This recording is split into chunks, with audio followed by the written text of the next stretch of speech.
A gente continua o programa. A Câmara dos Deputados rejeitou em primeiro turno o Distritão e aprovou a volta das coligações partidárias nas eleições proporcionais, aquelas que elegem deputados federais, estaduais e vereadores. A gente tem aí um consultor político, o Thiago, ele vai explicar para a gente o que isso representa diretamente, na prática, na nossa eleição, se for aprovado, se for para frente pela Câmara dos Deputados, que precisa de 2 votações, e depois pelo Senado. Pode rodar o Thiago Amabile.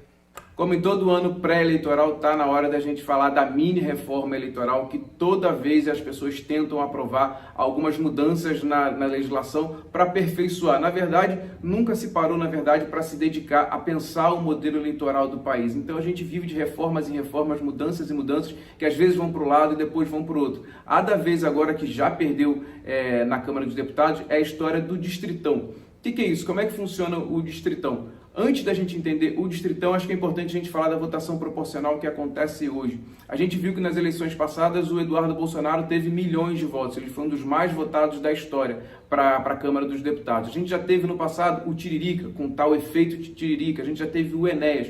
O que significa? Esses milhões de votos que a gente dá para um candidato são aproveitados para eleger outros candidatos. Isso acontece no sistema proporcional, onde, na verdade, o seu voto não vai especificamente para o candidato, ele vai para o partido. E o partido soma todos os votos que tiveram todos os candidatos da chapa dele, e isso garante um número de cadeiras. Isso significa o seguinte, que o PSL ganhou muitas cadeiras. Se eu não me engano, ele tinha 2 ou 4 cadeiras antes das eleições de 2018 e passou a ser a maior bancada da Câmara de Deputados. Significa que ele teve uma votação maciça. A sociedade demonstrou que aquele partido representava, de alguma forma, algum ideal. Então, ele garantiu muito mais cadeiras. Teve gente como Eduardo Bolsonaro que teve milhões de votos ali e teve gente que teve 50, 70 mil votos. E teve pessoas de outros partidos que não conseguiram juntar tantos votos assim, que tiveram às vezes 150, 120 mil votos e não conseguiram entrar porque o partido não conseguiu fazer um número de cadeiras necessários para que ele se encaixasse naquela cadeira.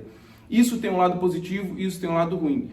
Um lado, e você decide se ele é positivo ou negativo, é porque ele fortalece os partidos. Isso significa que ideologias ali vão ter mais espaço dentro da Câmara. A partir do momento que a gente passa para um processo do Distritão, onde acabou essa história de você votar no partido, você passa a votar diretamente nos candidatos. E se você deu 1 milhão de votos para um candidato, os seus votos não vão ser aproveitados para eleger outros candidatos do mesmo partido, com a mesma linha ideológica daquele candidato, né? Então é importante a gente entender isso, se isso é interessante ou não para o país, porque a gente vai ter candidatos muito mais personalistas, a gente vai votar em pessoas e não mais em partidos. E como é que um presidente governa desse jeito? Os partidos vão acabar perdendo força e não vão conseguir negociar em bloco com o presidente. O presidente vai acabar precisando negociar diretamente com os candidatos, com os deputados. Isso favorece o quê? O fisiologismo, isso favorece a troca de favores, o toma lá da cá. Será que esse é o melhor caminho? Mas, na verdade, essa proposta já acabou sendo enterrada e provavelmente vai ser 100% encerrada. Nós não vamos caminhar para o Distritão. Por outro lado, passou a ideia de se voltar com as coligações, o que ela não faz o menor sentido dentro de uma proposta de Distritão, mas elas acabaram vindo juntas. O que se comenta é que, na verdade, a ideia do Distritão era uma ideia mais tida como absurda, para que as pessoas discutissem aquilo e conseguissem mais favoravelmente, numa troca, né, aprovar o retorno das coligações. Isso significa que, quando você vota num candidato, você não está votando nele, você está votando no partido dele e agora você está votando também na coligação. Isso faz com que partidos menores tenham oportunidade de conseguir mais cadeiras e ter essa representação. Isso também vai muito contra o que a gente vivia até o passado, que a ideia era tirar esses partidos menores, porque não tem condição de a gente ter mais de 30 partidos no país. Isso atrapalha muito a governabilidade de um governo, de um presidente.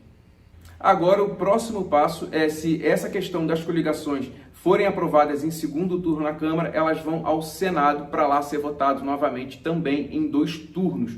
Isso significa o quê? Que a gente tem até outubro agora, até o dia 4 de outubro, iniciozinho de outubro, para aprovar todas essas mudanças na legislação eleitoral. Porque as regras da eleição só podem ser alteradas até 1 ano antes da data do pleito, que vai acontecer no primeiro domingo de outubro de 2022.